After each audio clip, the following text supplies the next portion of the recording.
జై జవాన్ ఇదే మీ రాజ్యం ఇదే మీ రాజ్యం కిందికి వాడు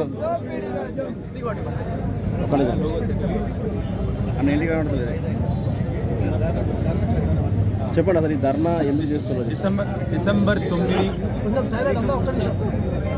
23 సంవత్సరం డిసెంబర్ 9 నాడు రుణమాఫీ చేస్తామని చెప్పి ఈ ప్రభుత్వం వాగ్దానం చేసి ఇవాళకి దగ్గర 9 నెలలు అవుతుంది. ఇంకో 10 నెలలు వస్తే దగ్గర 9 నెలలు. డిసెంబర్ 9 నుంచి 9 నెలల కాలం వచ్చింది ఆల్రెడీ. ఇప్పటి వరకు కూడా ఈ ప్రభుత్వం ప్రాబ్లం ఎక్కడ అంటే ఈ ప్రభుత్వానికి అవగాహన కూడా లేదు. మొట్టమొదల బ్యాంకర్స్ కమిటీ ఏమో 40,000 కోట్ల రుణాలు మాఫీ కావాలి అని చెప్పేసి బ్యాంకర్స్ కమిటీ. ఆ తర్వాత ఈ ప్రభుత్వం కూడా మేము 40,000 కోట్లు రుణమాఫీ చేస్తామని ప్రభుత్వం చెప్తుంది ఫస్ట్. ఆ తర్వాత క్యాబినెట్లో మళ్ళీ ఒకటి 31,000 కోట్లు అని చెప్పేసి క్యాబినెట్లో డిస్కస్ చేస్తారు. క్యాబినెట్లో 31,000 అని చెప్పేసి వాగ్దానం చేస్తారు. ఆ తర్వాత నెక్స్ట్ బడ్జెట్లో ఏం పెడతారు వీళ్ళు? కేవలం 26,000 కోట్లు పెడతారు. సరే, ఆ 26,000 కోట్లైనా పర్లేదు. ఆ తర్వాత ఏమవుతుంది? ఒకటేసారి రుణమాఫీ చేస్తాం ఆగస్టు 15వ తారీఖు లోపల అని చెప్పేసి అది చెప్తారు. అది కాకుండా 3 విడతలుగా చేస్తారు. సరే, 3 విడతలుగా చేస్తారు. 3 విడతలుగా చేసినా కూడా ఏం చేసినారు ఇప్పుడు ప్రభుత్వము? ఇప్పటి వరకు కూడా ముఖ్యమంత్రి రేవంత్ రెడ్డి గారేమో మేము ఒకటేసారి 31,000 కోట్లు రైతులకు రుణమాఫీ చేసినామని చెప్పేసి ప్రగల్భాలు పలుకుతారు. ఆయన ప్రగల్భాలు పలికితే ఆ తర్వాత ఏమవుతుంది? ఇవాళ ఆగస్టు 22వ తారీఖు ఇప్పటి వరకు మా కొరుట్ల కాన్స్టిట్యూన్సీలో కాన్స్టిట్యూన్సీ మొత్తంలో కేవలం 30% రైతులకు ఇప్పటి వరకు రుణమాఫీ జరిగింది. దానికి ఎన్నో క్లాజులు పెడతారు. ఎన్నో క్లాజులు పెట్టి అందరికీ రుణమాఫీ కొట్టింది. ఇప్పటి వరకు మా రైతులు బ్యాంకు చుట్టూ తిరిగి చెప్పులు అరిగిపోయినాయి తప్ప ఏ ఒక్కరికి రుణమాఫీ జరగట్లేదు. ఎందుకు జరగట్లేదు అని చెప్తే వాళ్ళ మంత్రులేమో మీటింగ్ పెట్టి మళ్ళీ ముఖ్యమంత్రి గారేమో 31,000 కోట్లు తీర్చేసామంటాడు. వాళ్ళ మంత్రులు పెట్టేసామో కొన్ని సాంకేతిక కారణాల వల్ల జరగలేదని చెప్పి ఉత్తమ్ కుమార్ రెడ్డి గారు చెప్తారు. ఇంకో మట్టి వరకు కమకమారు ఏం చెప్తారు? బ్యాంకులు ఇంకా ఇస్తలేవు, కేవలం 7,500 కోట్లు ఇచ్చినాయని చెప్పి ఆయన చెప్తారు. పొంగులెడ్డి గారు చెప్తారు ఇంకా 12,000 కోట్లు ఇచ్చేది ఉంది, అవి ఇస్తామని చెప్పి ఆయన చెప్తారు. కనీసం మంత్రులకు కూడా అవగాహన లేని ప్రభుత్వం ఈ ప్రభుత్వం. ఇంత అసమర్థ ప్రభుత్వం ఏ ఒక్కసారి కూడా మన తెలంగాణ రాష్ట్రం కాదు, సారీ ఆంధ్ర పోయిన ఆంధ్ర రాష్ట్రంలో కూడా ఇంత అసమర్థమైన ప్రభుత్వం ఎప్పుడు చూడలేదు. ఇప్పటి వరకు రైతులకు అవసరమైన ఏంటి? రైతులకు కావాల్సింది నీళ్లు పంపింగ్ చేస్తలేరు. ఎట్లాగూ రైతులకు కావాల్సింది కరెంటు అష్ట దరిద్రంగా ఉంది. ఆల్రెడీ కరెంటు ఎక్కడ పడితే అక్కడ మళ్ళీ ట్రాన్స్ఫార్మర్ కాలిపోతున్నాయి. నిన్నగాక మొన్న మా వర్షకొండలో గ్రామంలో మొత్తం అందరు రైతులు కలిసి సబ్స్టేషన్ అంతా కూడా గెరవ్ చేసినారు. మూడోది రైతులకు కావాల్సింది ఏంది? విత్తనాలు. ఆ విత్తనాలు టైంకు పెడతలేరు. నాలుగోది రైతులకు కావాల్సింది ఏంది? రైతు పెట్టుబడి ఎగ్గొట్టిండ్రు. రైతు బంధు ఎగ్గొట్టిండు, రైతు భరోసా ఎగ్గొట్టిండు. నాలుగోది రుణమాఫీ అని చెప్పినాడు, రుణమాఫీ కూడా లేదు. ఇది రైతుల పరిస్థితి.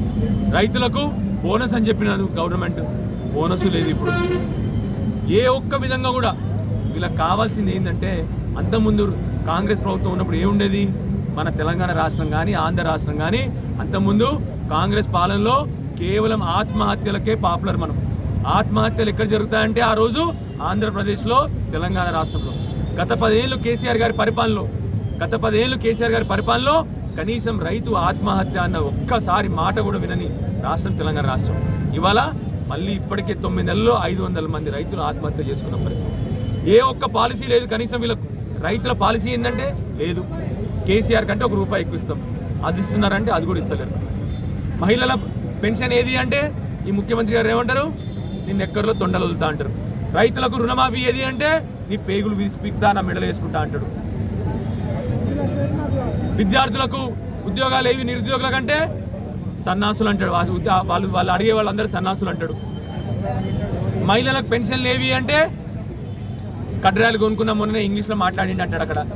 ఇవి తప్ప ఈ ముఖ్యమంత్రికి కనీసం ఇంత అసమర్థవంతమైన ముఖ్యమంత్రి, ఇంత అవగాహన రహితమైన ముఖ్యమంత్రి, ఇంత బాధ్యత రహితమైన ముఖ్యమంత్రి మన రాష్ట్రానికి ఉండడం ఇవాళ బాధాకరంగా ఉంది. దయచేసి మిమ్మల్ని మళ్ళీ అడుగుతా ఉన్నాను రేవంత్ రెడ్డి గారు, దయచేసి 9 నెలలైంది మీరు ప్రభుత్వంలోకి వచ్చి, కనీసం ఇప్పుడన్నా మీ వైఖరి మార్చుకోండి, రైతుల పక్షాన నిలబడండి. 500 మంది రైతులు ఆల్రెడీ ఆత్మహత్య చేసుకున్నారు.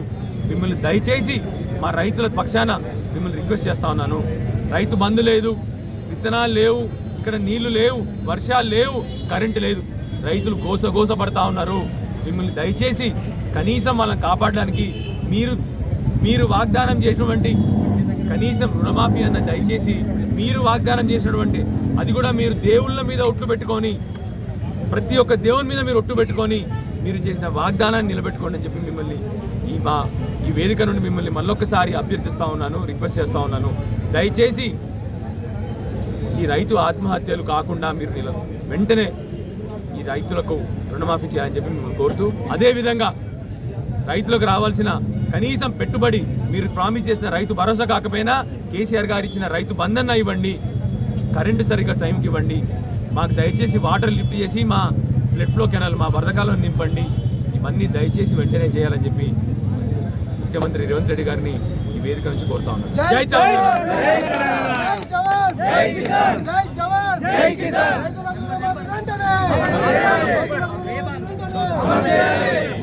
అలాగే ఇప్పుడు మెట్పల్లి మండలం నుంచి మారు మురళీధర్ రెడ్డి గారు.